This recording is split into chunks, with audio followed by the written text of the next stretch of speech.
Près de 3,8 millions d'euros pour la cathédrale, 200 000 euros pour refaire le parvis d'un cinéma, l'État s'est montré généreux avec Tulle, ce qui ne saute pourtant pas aux yeux de ses habitants. J'ai pas l'impression qu'on soit des privilégiés, hein. Malheureusement, en termes d'emploi, d'activité, même s'il y a des subventions, je pense que le citoyen lambda n'en profite pas. Car comme ailleurs, la priorité reste l'emploi. Dans la région, le chômage a augmenté de plus de 4% en un an. Ce qui manquerait, peut-être du travail, pour la jeunesse qui reste ici, pour les fixer.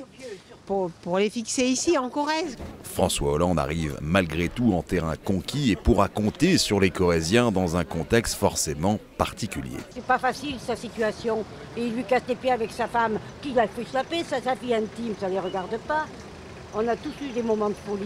Le maire de Tulle, lui, c'est qu'il a l'oreille de celui qui l'a précédé dans ce bureau. Bernard Combe est d'ailleurs conseiller de François Hollande. Forcément, ça aide. Le regard qu'il porte sur ce département fait que les ministres, les institutions sont peut-être plus amènes de nous apporter des réponses quand on vient les chercher.